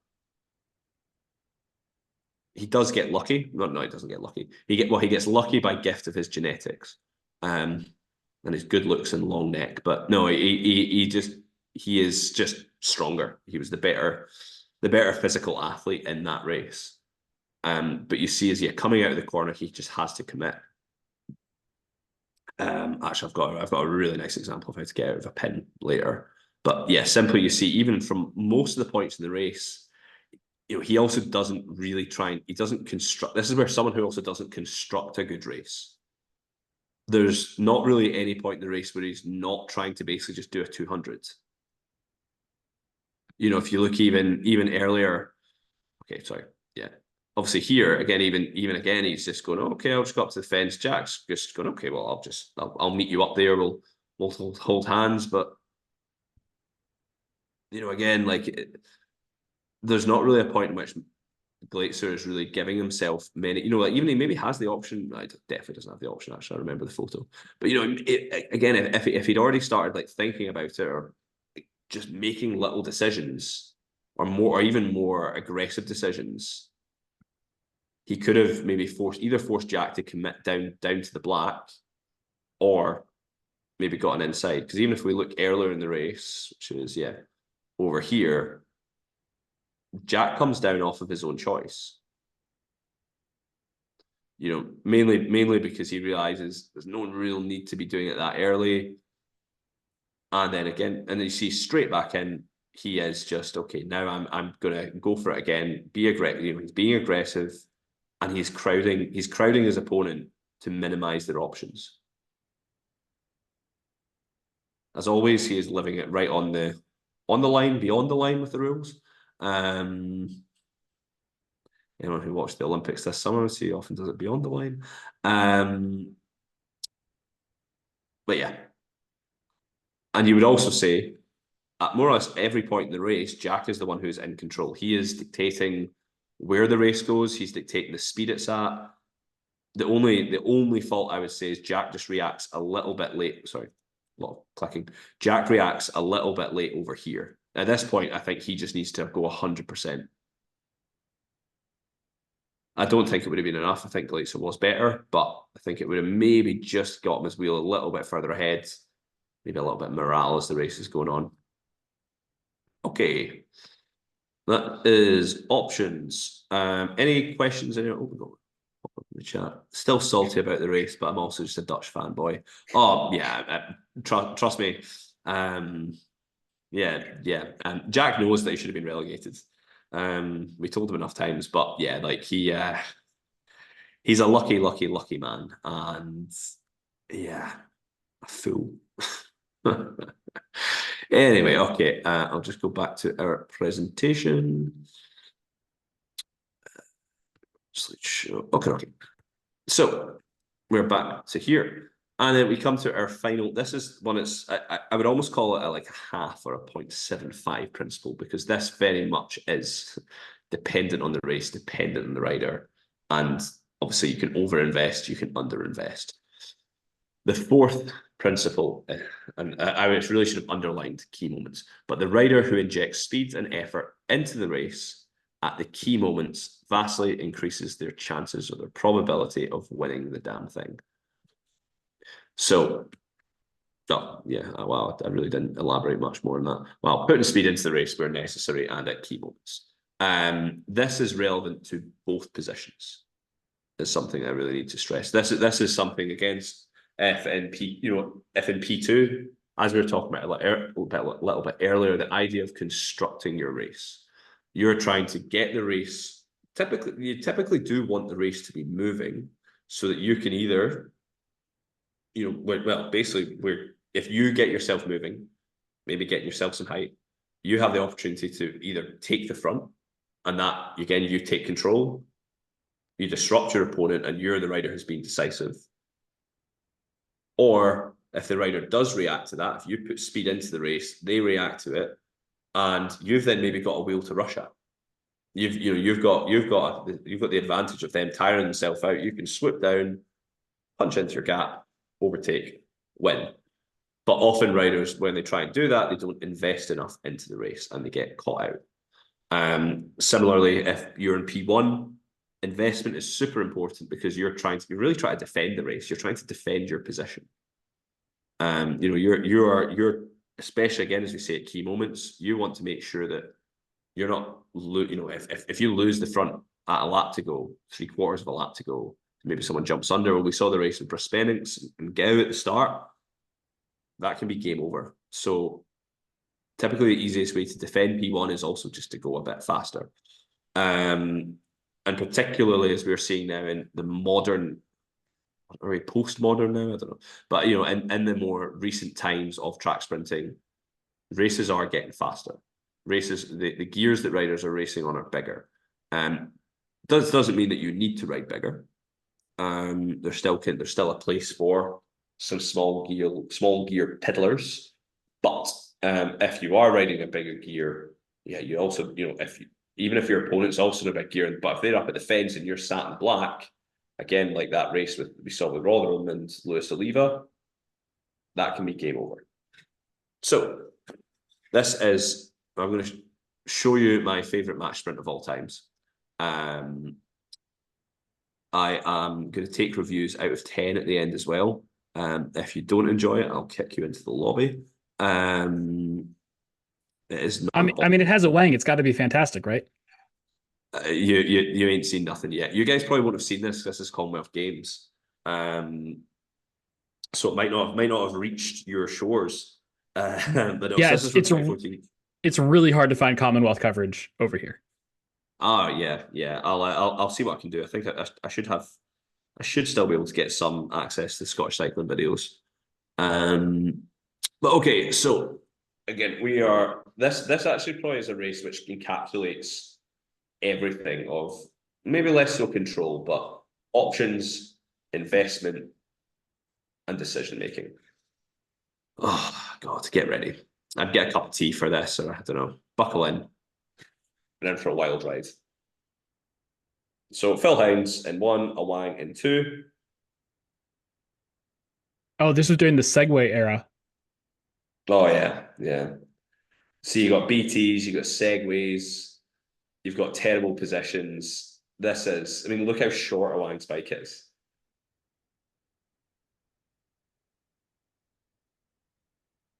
This is peak track cycling, and it's in Glasgow.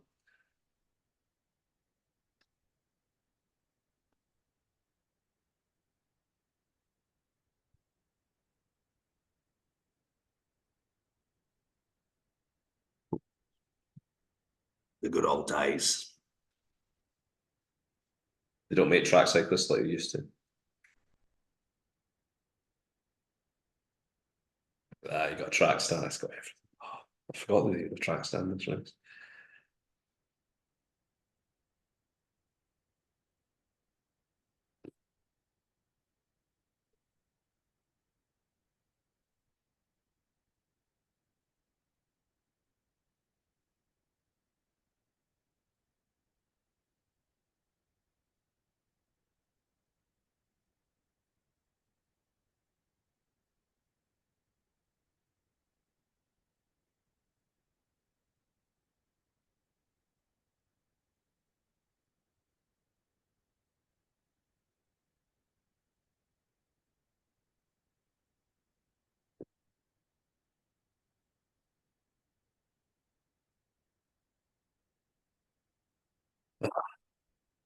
Easy done.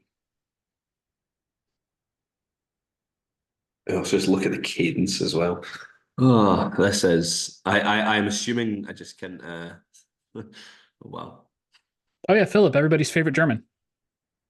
Ah, yes. I mean, this. I assume that you were all whooping and cheering at various points in this race. Okay. Firstly, this obviously is just carnage. I think I think like this is just the best corner in track cycling history, you know, of any race that's ever been done, you know, just yeah. This obviously does come with a very strict, please don't try this sort of shit at home if you're not of the skill level. We've lost another participant, fascinating. Okay.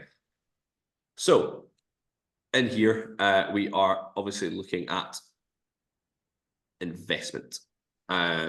Actually, I don't know. I'll just talk you through the race actually, blow by blow. You see, Phil is obviously trying. I think he maybe had an idea in his head to get Awang into one, but you can see Awang's not really having any of it. You see, firstly, it doesn't look like much, but you see actually just that investment into the height that he's got. If he was to go here, flat out, bang it out around the outside, he'd probably win. I think hands down, he would win that any day of the week.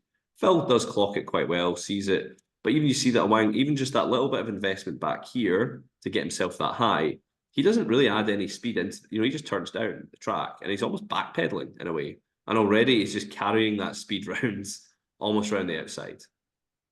Phil then tries to pin him.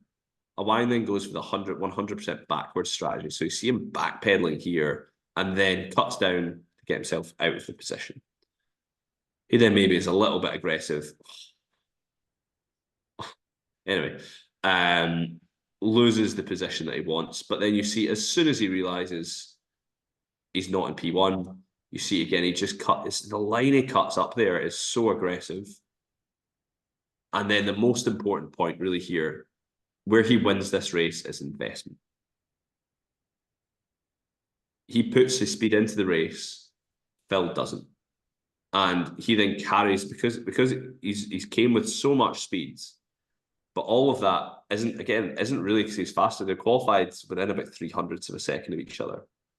But you see that if you look at a Wang versus Phil, the amount of watts, if you were to put a SRM on them, which probably is one, but you know, if you're a Wang is going 100% full gas. Phil's maybe tailoring it at 80, 90. And he doesn't really see that until, well, a Wang goes flying by him.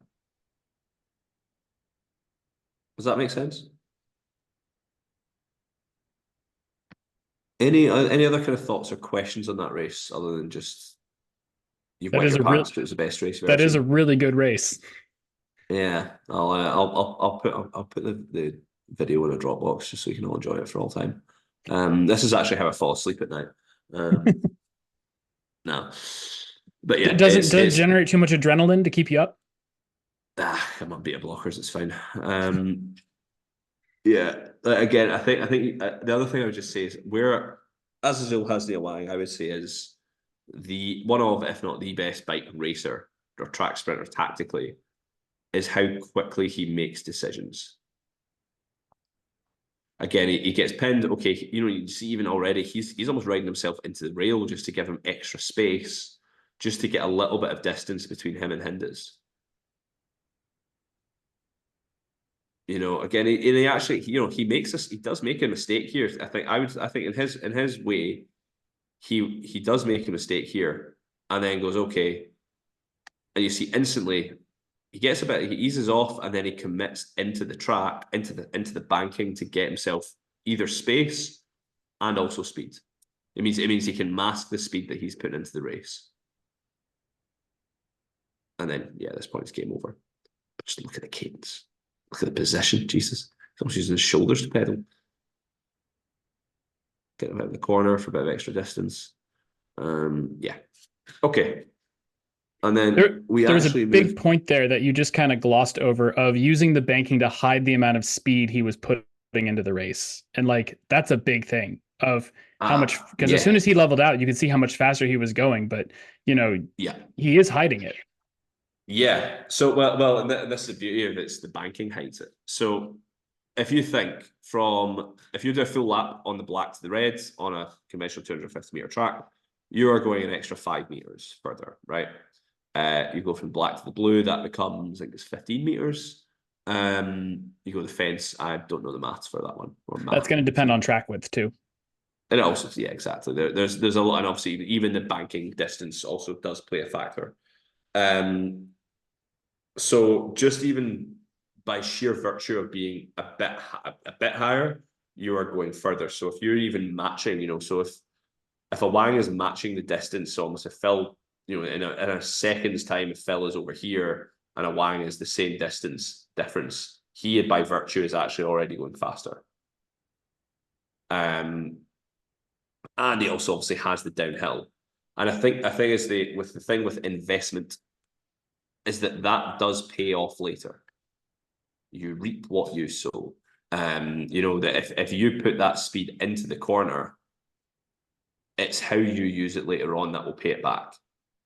And the thing is, if Phil is, and you can even see he rides a sort of 200 line, but if Phil Hines is to bomb it down to the black, then a Wang can also follow because he's got all of that extra speed, or he can follow and come back up again. But as such, he doesn't really need to, and he almost just rides a nice 200 line. And actually, it gets to the point, Phil doesn't really matter to him because he's carrying so much more speed. And you see that, like, again, it goes from in 50 meters, by the time he gets to the 200 line, he goes from level, to a meter ahead, half a meter ahead, while also traveling further. And that's at high speed. To do that at a low speed is easy, high speed is very hard. Any other quick thoughts or questions in that race, actually? Anything from you, Andrew? We are sitting at about 10 minutes left on the 2-hour block we had given ourselves. Sorry, I did get chatting a bit. Okay, I'll go very quickly into our last. It was actually the last video. This is the World Championship final. I just know you wanted to leave time for a little bit of questions if anybody had any, so just want to make sure. Yeah. I mean, I can run over. I can run over by about 10 minutes, but it's if you guys can, that's another question. Okay, so we have Mathilde Gros and Emma Hinze. So this is World Championships in Paris in 2022, and I just want to kind of show you the investment of Mathilde, because this is now looking at the investment in P1. So this is now a lap into the race.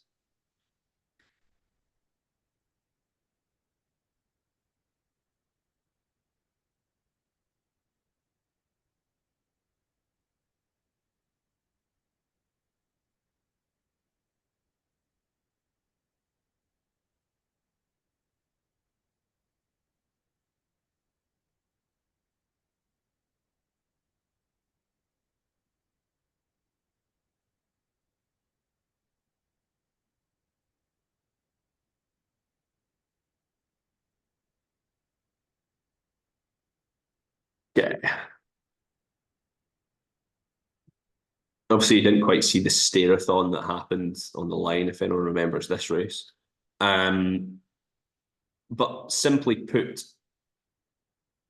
Mathilde rides a very good race. Obviously, there's the aspect of she does kind of control the tempo and control the direction to an extent, but is that she progressively builds up the speed of the race, and actually she invests quite hard quite early. Obviously, she is a fast rider. She is, she was probably the fastest rider in this heat at this World Championships, demonstrated by the fact that Hinze has a gap and doesn't really run her that close. But I think I was just saying, you see, even from a lap and 3/4 out, there's never a point in which Hinze looks like she can take the front. And to give a little bit more context on Mathilde Gros is possibly the physically best female sprinter on the planet, but she almost can never come off of a wheel well. It's why you see her in Keirin's, either she wins from the front, like she did win the European Championships in 2018, or Olympics, she was out in the semi-finals, despite destroying her quarterfinal and her first round as well. She was the strongest woman in that Keirin on that day, but just cannot navigate a bunch. So for her, she does not want to ride a match sprint from 2. So she protects it. How? Well, just with speed. It's simple, really. Do we see that? Does that make sense? Any kind of thoughts on that race, actually? Any other kind of questions around Mathilde? Anything from you, Andrew? Oh, I think she does a very good job of like, riding P1, cutting off Emma's options, continuing to accelerate, putting speed in where she can. And yeah, I think yeah, absolutely. You nailed it of like, yeah, she can't come around. Like there's no options for Emma from this one. Yeah, and you could look at it and say that Emma she has a bit of height, but it's not it's height from the straight, which isn't really that much height. It isn't like when she comes down the track, she just slams into it. It isn't that she gets much from it. And even if we look at the race from the perspective of Emma, so I heard some. Basically, the place I'm staying at, I'm the only person that's here on the weekends, and I just heard some weird noises. So if it's a ghost, you will see it. But yeah, but if we look from a perspective of Emma, where she invests is only really the straights. She comes to the corners and she pushes, but doesn't really do much with it. Sam has a good question of what does she see there that makes Gross know that the time to invest? Is it the gap? Is it the height? I think the thing is that you see that she does check quite a lot, and the big mistake I think often riders run themselves into in P1. No problem at all, Bella. Thank you very much. Hope you have a great day. It's still morning or afternoon for you guys. So through this, again, she marks herself. She doesn't really commit too much, and then I think in this moment, it is simply the fact that like Hinza she's close enough that she could maybe jump over. Not really. Yeah, I think it's just the thing of it's a lap to go. It's coming in at a lap to go. Like the race isn't fully on, and the big risk, the big danger element here is if Gro doesn't do enough, and Hinza maybe has actually committed. Like the other thing as well is that when you're in P1, you have quite limited information that you can see behind you. So when you look back, especially at 50, 60k an hour plus, like you're not going to be able to read a textbook. All you can really kind of see is posture and just almost, you see body movements. So at that point, like I think with Gro, I'll be honest, I don't really know the answer. I think it was just simply that if she used to get caught out, Hinza looks like she's maybe about to do something, particularly over here. Again, Hinza starts to kind of move down the track, and then Gro pulls down, and then actually by this point, it's like, well, I just need to go, because if the big mistake that people often sometimes do is they go 100% and then they completely leave the gas off, and then they try and go again. By which point they pull the gas off, and Hinza's already maybe popping up onto the wheel and on the hip, and you're then trying to commit again with the rider on the hip. It's very hard. Does that make sense, Sam?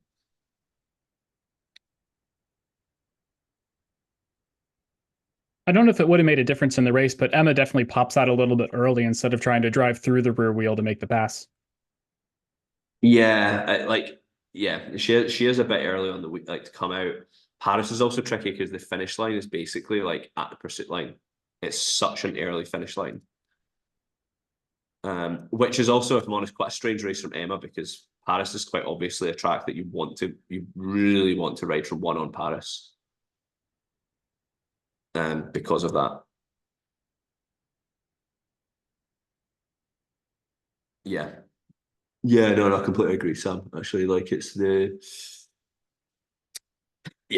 For those of you like watching along later and can't read the chat, it's the Sam made a comment of it's interesting motivation for the attack from P1 may actually be defensive. Yeah. It's I think that is another really big component, is that like attacks don't always have to be to win obviously it's to win the race yourself, but it's to defend yourself from the opponent, maybe either popping over. And there's there's kind of three key areas. This is a little bit more in depth that we probably don't have much time for, but I'll start anyway. There's typically three key areas as you come into the last lap where someone can pop you. There's here as you come out of the corner, where they might have had height potentially over over here that they've maybe dolphin dived, dunked it down, and then to pop over around the outside. If they get it, it's game over. Very hard at the speed that they're going at already, because Mathilde has invested in the race and she's almost nullified that threat. The other big risk is the entry of the corner. Because again, that could be someone, as we said, someone's maybe put on the gas, eased off, while P2 has been committing fully. Again, maybe like the Wang Phil Hines video that we watched earlier. That is another big risk, where people get on the hip early, and then they just manage to get their wheel in front as they're on the outsides in the back straight. Or there is obviously the more traditional gap rush area, which it depends on the track, obviously, but somewhere over here, you're punching into the back wheel, you want to be popping out. Again, depends on the track. Paris, you always need to pop out early, which is why it's quite difficult to pass, because it's such a long corner. Glasgow is lovely because you can pop it such a long straight. You can pop over in like the last 50 meters. That was a bit long-winded, but yeah, I hope that gives a bit more info. Any other questions, any thoughts on this race, actually? I will go back to the presentation. So that really is our last slide on the principles. I want to just give a few kind of key points. Basically, freedom to fail, freedom to feck up. We've obviously spoke a lot today about decisions this morning. We spoke a lot around decisions and decision making and doing stuff. The biggest thing genuinely see from having coached, from being a rider, having coached riders, people are so scared of messing up match sprints that they end up messing it up anyway. Like, at the end of the day, this is riding a bike in a circle. It is fun. Even at elite level, it still doesn't really matter. It's just bike racing. And the only way that you will ever actually truly get better and truly push yourself to the limit of what you can do as a match sprinter is to just try stuff, to mess it up. Practice, I'd say, and I also practice it obviously with, like, maybe practice it with people you're comfortable with, people you're comfortable losing to. On a 250 track, I would often do as a drill a lot of like 2-lap match sprints. So you basically do the match sprint until like 200 meters to go, but you race it as if it is going to be a match sprint, and then you can close it down after that, or until the point that the race is won. It means you can slap in 10 of those in a session, everyone goes home happy. This is a good also plug for our Monday night sprints, where you can come up and there's nothing going on and nobody cares if you win, nobody cares if you lose, but we're guaranteeing you 3 rides in an evening, so try stuff out. I was about to say that, Andrew. So yeah, there's the Monday night sprints at the Redmond track now. So yeah, and I think what I'd say is, yeah, particularly if you're racing against someone who is a lot quicker, you can do these. You can do, well, you guys race 2 laps on a 400-meter track, so maybe even up until just the last 200s, and you can still even get a feel for putting people in positions, and yeah, you can ram in a lot of those. And if you're racing, if you're a faster rider, come to these nights, and there's not anyone maybe of your level, or you're slower rider, slap on spokes, slap on a smaller gear. Like, the benefit of still practicing these will massively outweigh, like, and you still will get a good physical session in anyway. Just don't be an ass about it. Okay, and then final one was just really, like, I think all of these things, there is a prerequisite skill level, not to do any match sprint, but to get the most out of all of these sort of things we're talking about. So firstly is slow riding. I don't actually really include, you can obviously do practice track stands. Everyone loves to practice track stands because they think it makes a big difference, but actually just being comfortable riding slowly. Well, Johnny, don't forget, this is the home of what you guys sometimes call the longest lap. We call it the Marymore Crawl. Oh yeah, goodness, yeah, of course. Actually, sorry, I am an exalted company. I please accept my apology, the community of Marymore. Yeah. But yeah, so track standing is obviously pointless, especially at the track that you guys are at. Yeah, like, doing slow riding and just being comfortable, like, particularly just rolling around at a slow speed up and down the track, is a big skill. Observation, obviously, and actually, is tying all of these in is important. Maneuvering, I put loose maneuvering. I'm not going to tar all American sprinters with the same brush, but a lot of American sprinters I've seen often ride with their arms far too tight. And what that often does, it impacts. I've raced in Canada, is my caveat, and I raced against an American guy who's all over the place. And it's more because a lot of riders maneuver with really tight arms. Keeping yourself loose and allowing the hips to steer is your way of doing that. And then finally, it's just being able to be out the saddle at every speed, at every point in the track. Not that you want to do that all the time, of course, not that you're doing a full match sprint out the saddle, but being able to look out the saddle, look backwards while out the saddle, it's a massive skill. It means, when you see a lot of these races tonight, every single one of those riders, and this is where it's been hard because obviously most of them have all been at elite level, but they can typically look over their shoulder, between their legs, out the saddle, or also at slow speed, whilst also manoeuvring loosely. I put this in. This isn't like advice to not always to stick the shoulder into people. I do appreciate I grew up in the same town as Jack Carlin. We trained together for 7 years. Not that he's not fully led into me, but yeah, it's the sort of thing where like it is a skill where if you do even training efforts with other people, just to be comfortable riding close to each other, again with a loose upper body, that's a massive skill set to practice. And if you can do it, obviously choose where to deploy it. If you're racing against someone new, don't decide to stick the nut into them. That's not a good idea. But being physical isn't necessarily a bad thing, as long as you do it in a safe and appropriate manner. That was really, I think, so somehow went backwards. That was really me. And finally, yeah, any questions? Is that the most beautiful bike you've ever seen? It is a good bike. Okay, any questions?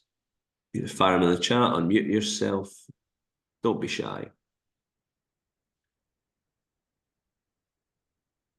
No such thing as a stupid question. Everybody just still might be trying to absorb all the information they just got. Yeah. That was quite the information dump. Sorry, yeah, I did dump quite a lot of things on you, but I hope it was useful. I thought it was great. I hope everybody else thought it was great. Definitely thank you for sharing your time with us today to learn a little bit more about some match sprinting and helping us to all become better sprinters. No worries at all. Again, I think just always challenge stuff. Go for it. Oh, we got a chat there. Super interesting. Thank you. Yeah, no, awesome. Well, no, thank you all very much. And yeah, I do have one question. Oh, yeah, fire in. If you could choose any bike from the Olympics, what would you choose?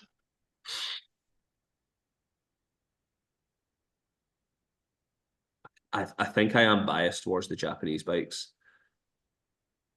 I just think the Hopes just look a bit like they're just a bit dull. The Ridleys that we've got aren't great. Or maybe the Canyons. I do like the Canyons. The Canyons, I think the Canyons had the best paint. Yeah. Oh, 1,000%. Yeah. The Canyons definitely look the nicest. I think I would still go for. Well, I mean, I say that with the Japanese bikes, they didn't really get much of a step up on them. So whether they're actually any good or not is another question. But they look cracking. Yeah. Awesome. Obviously, follow us on the P-Stick. Do fire in any, buy our merch. No, but yeah, no. Lewis is usually pretty good about answering the Instagram if you fire any questions their way. Yeah. I don't really do social media, so Lewis is always the man who'll answer. But yeah, fire away. And obviously, yeah, if there's anything else, even from this that you wanted to kind of chat more, learn more, obviously fire to me, fire to Andrew, and more than happy to always pop in. Maybe we'll have to have you back at some point in time, talk about something else. Awesome. Yeah, for sure. Always keen to. All right. Well, once again, we're pretty much at our 2-hour mark. It was very great to have you today and learn a lot about match sprinting, and hope you all had a great time. Thanks, everybody. Yeah. Spot on. Cheers, guys.